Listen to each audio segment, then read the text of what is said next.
The trial against Robert Tellis continues on. By the time you're watching or listening to this, there may already be a verdict. We're recording this at the end of the week on the 23rd of August, just as Robert Tellis's testimony is wrapping up. We're going to take a look at some of that on Cross today with Jennifer Coffindaffer, retired FBI special agent. Before we get into looking at some of those clips, I know you saw some of his testimony initially, his narrative testimony that he was giving out.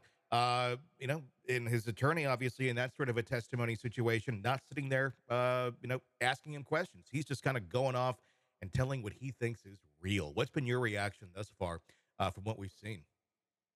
Well, this is a rare situation that the judge allowed and that both parties agreed to allow this sort of narrative version of testifying Hmm. without having any questions asked. I found it quite fascinating, Tony, because he just really went on just a diatribe of information. He was so all over the board. It was very scattered. He made some points he wanted to make, obviously wanted to say his opinions, and that got shut down pretty quick. But at the end of the day, I think this was just really to make him feel better. That's what it seems like. I mean, he feels like a child, a very like a 5 or a 6 year old. The way he's digging into everything, despite facts being directly in front of him, he seems to have some reason as to why, why these things. It's like the dog ate my homework, and he's dug into it very, very strong. And I don't think he's coming out of it. I mean, it makes me wonder if he truly believes that, or what's going on in his mind. Well, I don't think that he really believes it, but he is committed to getting other people to believe it. Hmm. And so I think he's putting on a great, what I think is an acting job, Tony, where somebody understands the importance of conveying all of these facts as he wants people to believe them. Hmm. And so that's why he's just so dug in. And even though they don't make any sense, he just keeps reiterating Yeah. them, hoping, I think, that maybe one juror will buy into his baloney. He feels like a case study in like narcissistic personality disorder. Just watching him continue on early on in his testimony, one of the first things he said was, "My concern is that you hear what I believe took place," and I'm kind of paraphrasing there, but there was a lot of, "This is my concern that you don't see it from my perspective," basically, and there was a lot of "you knows." Predicating everything that he was talking about, which is a very classic sign of kind of narcissism, trying to get people into whatever narrative you're trying to express. And we all say that as a filler quite often, but he was kind of over the top on some of it. It felt. Tony, the first thing I wrote in my notes when I took notes on his testimony was exactly that quote you said, Yeah. where how he started the whole thing off, how important it was for him to let them understand how he thinks, Hmm. not the facts, not what the truth is, but how he thinks about it. And again, I agree with you on, that is a clear narcissistic type view Hmm. that people need to see it how I see it, how anyone else sees it is truly irrelevant. And his really skirting the facts. I loved his whole explanation of when how he cut his finger. There's something that when we interview and what we're taught about interviewing, when people use a lot of detail, Hmm. excessive detail, that is a sign of lying. Yeah. Well, she doesn't really like to have school lunches. Well, now she does, but back then she wouldn't. And so I made her chicken fried rice. And then, as I was cutting it, and then I cut this tip, but you can see it was really cutting this way. And then I used super glue, but then the super glue bottle was closed. So then I had to cut it open. When that happens, it's just for anyone who is taught interviewing skills, it's a red flag. Yeah. It was word salad, because it just continued to be a lot of things that had nothing to do with the case. No one was really questioning how he super glued his finger back together, or he the super glue bottle or chicken fried rice or the fact that he has three cars. He had to get that in there too. Just a little bit of braggadociousness, which I found to be rather amusing because it was all just par for the course of someone that thinks this way. And it feels the difference between, I think, someone lying that is, I guess, of a more healthy brain versus a narcissist or a narcissistic personality disorder, which I feel like he's in. Obviously, I'm not a doctor. Is the fact that as long as everyone sees things through their prism, well, then it's all okay. Everything's right. If everybody sees it through my prism, no problem at all. Someone with a more healthy brain would go, they know I'm lying. That's not a good thing. I'm going to see how long this lasts. But it reaches a level of acceptance with these folks. If you all see it through my prism, we're all good. Facts be damned. There are no facts. There's only what I want you to feel and how I feel about this. If I feel okay about this, then we should all be okay with it. Yeah, that it it was a terrible example of testifying and really why, if you're a defendant, you should not testify. I have never seen a defendant other than actually, I did see a defendant do a great job testifying because he was actually telling the truth, but that's rare.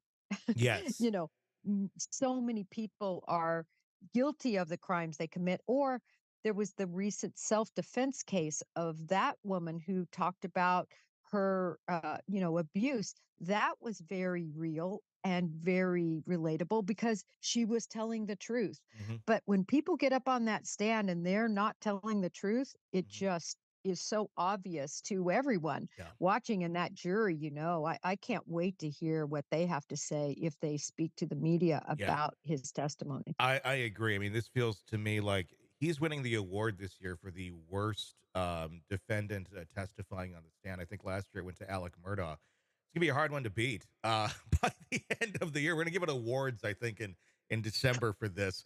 Let's take a look at some of that testimony of Robert Tellis on the stand. This is him basically denying everything that has been presented to him thus far. Let's take a look. I did not cut up a shoe and hide it under my couch. I did not cut up a hat and put it in an open door of my toolbox. I did not kill Mr. Gurman, so I did not take a bag with my children's basketball and football out of the bin and use it during the commission of a murder. Uh, so, again, I didn't kill Mr. Gurman. I am not the kind of person who would stab someone. The objection was sustained. Okay. So, I've never beat anybody up. I've never killed anybody.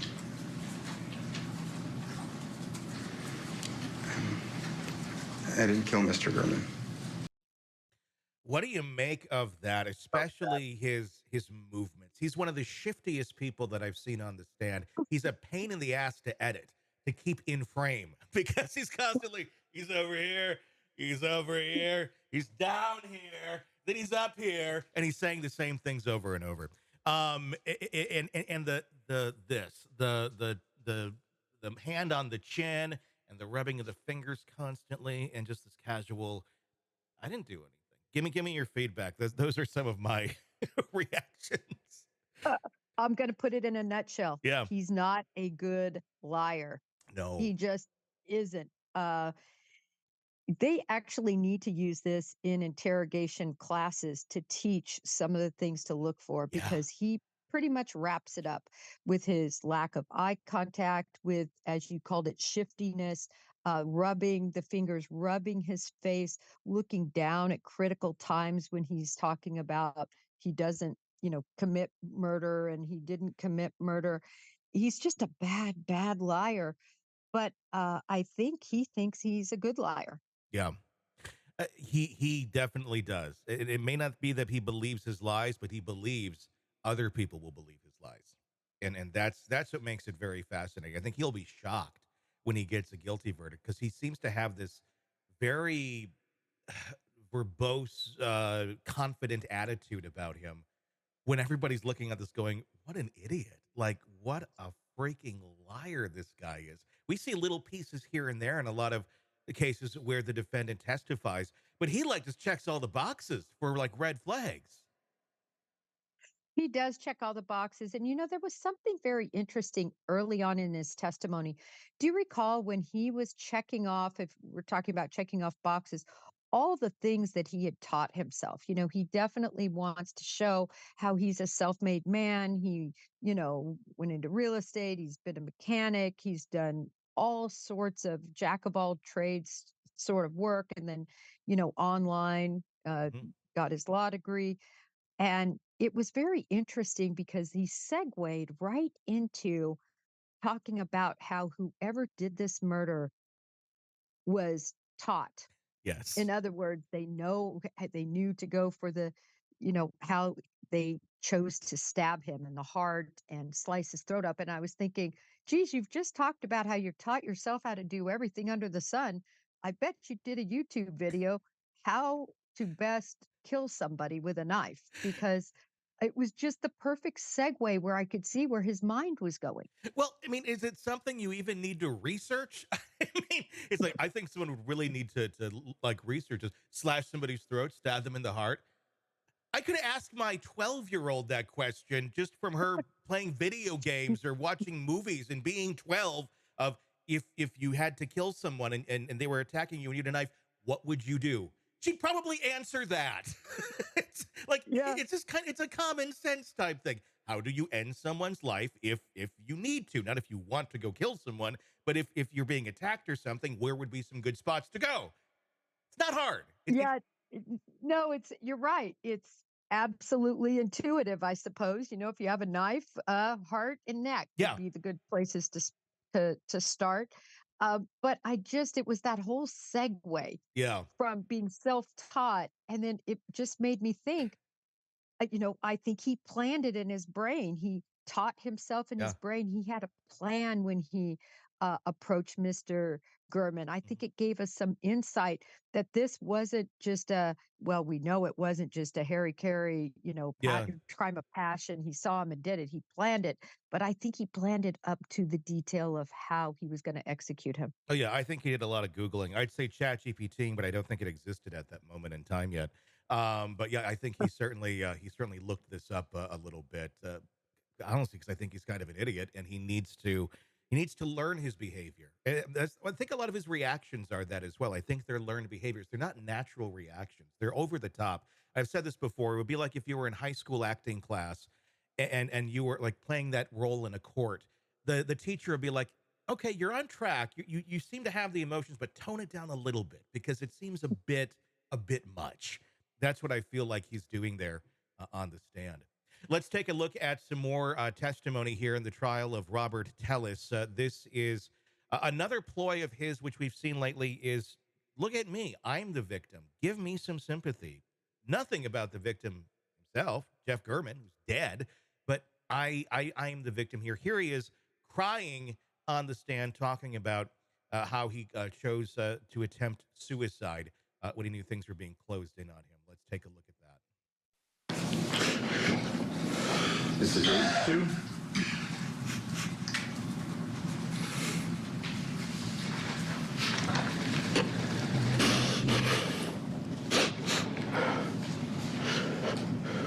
This is I2.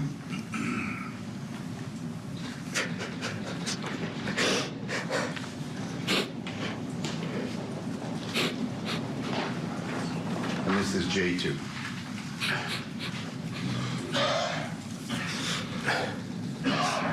So I found my wife sitting on the floor in our bedroom in the middle of this mess. And so this for me was, the thing that just broke me. I'm sorry. I knew I didn't do this thing, and yet the police claim to have this evidence. They did what they did to me, and I have a $1 million life insurance policy. I didn't want my family to have to go through more torture. And so I don't know what I was thinking, but I thought, you know what, if I can avoid the pain that they're going to suffer during this whole circus, then and put some money into their hands to make up for me not being there, then maybe this is the thing to do. But it was, for me, never, I'm not guilty. I didn't kill Mr. German. But as you can see, I attempted suicide. No puffy eyes, no tears, lots of sniffling, which anyone can do quite easily. You can squint your eyes a lot, but there's still no tears coming out of them.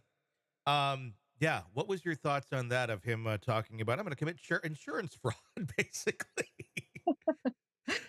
Yeah, I looked closely at those eyes. I just wanted to see, was there any tears? The problem is you really can't manufacture tears. And that's the biggest thing we look for when people put on their, you know, uh, emotional, I'm sad rants, Mm-hmm. is, are there any tears? There were not any tears.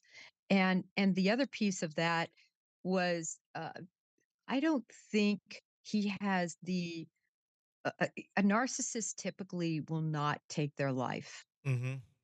They always think they can outlive the system, they can outsmart the system. I mean, look at Scott Peterson, he's Yep. still going at it. Yeah. So they keep they're not going to take their lives. Narcissists just don't do Yeah. it. Very rare.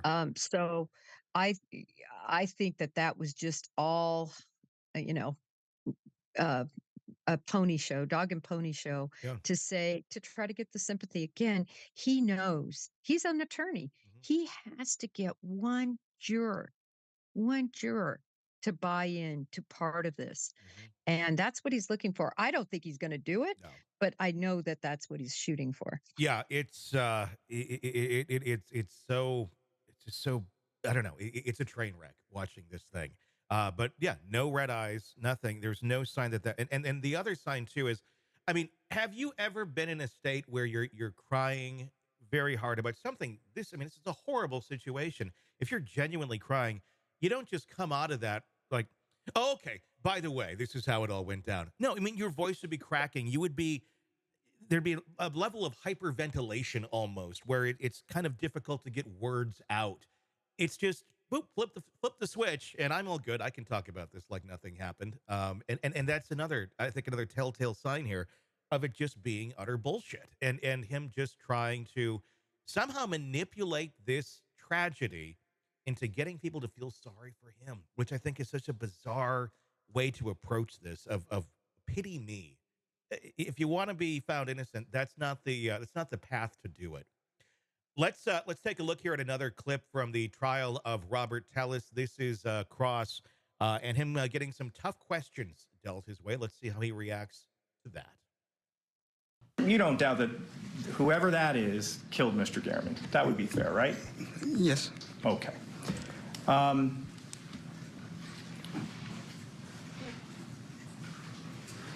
You had mentioned one of the things that struck you was you watched the autopsy, or you saw the autopsy photos, and you were struck by the violence of it, correct? No, sir. No, you did not? Were you bothered by the photographs? I was. And why is that? Gruesome. I'm not used to seeing dead people. Okay. I think you said it was ugly. Is that correct? I may have. All right.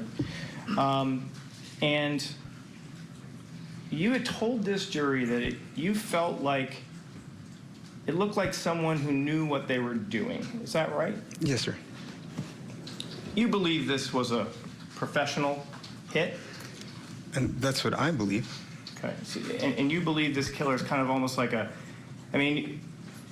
someone hired to do this job, like an assassin, essentially, right?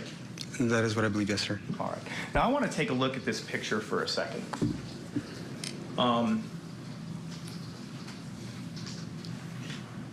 The assassin seems to be wearing a giant sun hat.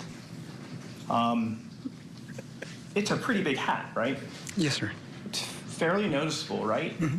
Yes, sir. You think that might attract attention? I would think so. Okay, but this is a professional. Right. All right. And this professional is also wearing a bright orange shirt, correct? Yes, sir. Professional? Yes, sir. But wouldn't that attract attention? I think that's part of the reason, actually. If I could elaborate. No. You believe that professional assassins want to draw attention to themselves when they're carrying out murder. That's your testimony? When they're framing someone, yes, sir. So the answer to my question is yes. You believe professional assassins like to draw attention to themselves. It depends on what the nature of their goal is, and if it's to frame someone, yes, sir. So the answer to my question is yes. Yes, absolutely. How many professional assassins in your career in the FBI have you met that like to wear blaze orange and giant hats Oh my gosh. in broad Yeah. daylight? It was just so funny to see where the prosecutor, to listen to where this prosecutor was going. He did a very masterful job of really painting that as being absurd. And I thought it was very interesting that, of course, I do believe likely Mr. Tellis committed this crime. He's still innocent till the jury comes back. But wow, his decision making was so odd to use that orange shirt, to have that hat, to not get rid of anything.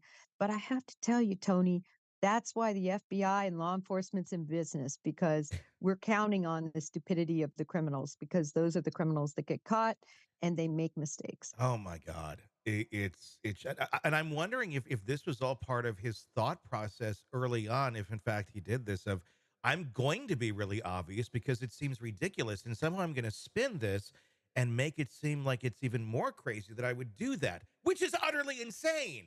It doesn't play at all. It just shows you're an idiot.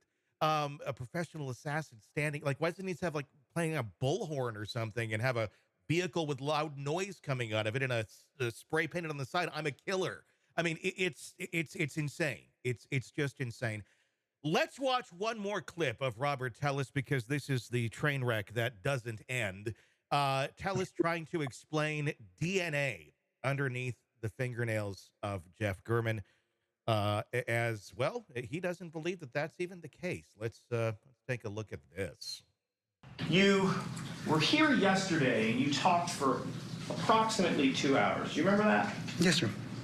And then you came here this morning and you talked for another hour or so, correct? Yes, sir. There's one thing I didn't hear you mention. The DNA. I'd like to talk about that with you.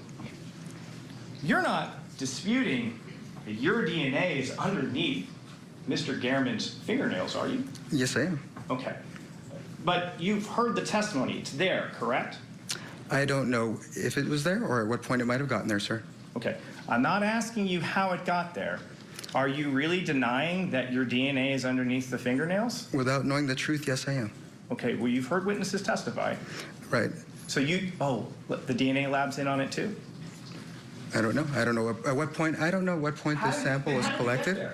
Sir, please tell this jury, how in the world does your DNA get underneath Mr. Gehrman's fingernails? I don't know because I did not kill Mr. German. You have no idea how it could have gotten underneath your fingernails, correct? Under my fingernails? I'm sorry, under his fingernails, correct? I don't know that it ever was, sir. All right. Let's do it another way. You and Mr. Gehrman are not friends, are you? No? Okay, you don't hang out with him ever? Sir, I did not ever hang out with Mr. German when he was The answer alive. to my question is yes. You didn't hang out with him ever, correct? I did not. He's never invited you over to his house. No, sir. You've never hung out, had drinks at a bar, correct? No, sir. There would be really no opportunity for him ever to put his hands on you in any sort of social situation, correct? Correct, sir. And yet, these two people who are not friends, your DNA just happens to be underneath his fingernails. Correct? No, sir. Okay. You just don't think it was legitimately placed there, correct? Or are you just ignoring the testimony of all of the witnesses that talked about how your DNA was underneath the fingernails? Again, at some point or another, I believe it was planted because I did not kill Mr. German. So, and by that logic, If you believe it was planted, you are at least admitting, yes, my DNA is underneath his fingernails, correct? Can you at least agree with me on that? Whether it came from a sample of fingernails or a different sample altogether, I don't know. I couldn't tell you, sir. The answer to my question is yes. You're at least acknowledging my No, sir. physical DNA is underneath the fingernails. No, sir. Okay, great. So you're just going to disregard what all the other DNA witnesses said about this, correct? And, Okay, that's fair. That's fine. Totally fine. Yep, that's what I'm gonna do because I'm 5. Oh my gosh. He should have had an answer ready, Tony. He just said, I didn't kill him. I didn't kill him. I didn't kill him. I didn't kill him. I didn't kill him over here. I didn't kill him when I'm sitting this way. I didn't kill him when I'm sitting back that way. I just didn't kill him. I didn't, no matter what. I didn't kill him. Yeah, not prepared. He had like 2 years to prepare his bullshit answers for this, and he really did a poor job at that. He should have. I'm surprised he didn't wear the hat into court just for the hell of it. Like, I happen to have the same hat. I bought a new one. You know? You know, Tony, I don't know why he didn't have an answer for this. He could have come up with so many things. He could have lied and said that he had a meeting with him at one point Mhm. and had a scuffle that nobody saw. In other words, he could have just made something like that up. Yeah. And they would have asked, well, when, and he could have been ambiguous about when and where it took place, but that it happened, right? Mhm. He could have tried to plant some sort of seed there. Or he could have kept along the lines of, well, he thinks that the police took a sample of his DNA and planted it under the fingernails when he was in the morgue, Yeah. right? He could have, but he never does. He sort of waffles back and forth and then just finally says, like you said, he didn't kill him. Um, I see this so similar. I was thinking about this the whole time he was testifying about that as about Brian Koberger and Mm. his DNA on the knife sheath. Yeah. I was thinking about there's just no way to explain it. Yeah. Oh, he was in a store and touch that. No, it came from Amazon. So Mhm. how in the world well, somebody else took it and planted it on there. Well, when did they do that? After it was under Maddie's body? So the whole situation of planning DNA typically is just, it's just didn't happen, and it Yeah. didn't happen in this case, and that's why he didn't have an explanation. Well, the DNA, another piece of this, the shoes, and they did talk about that too. And he had pretty much the exact same answer.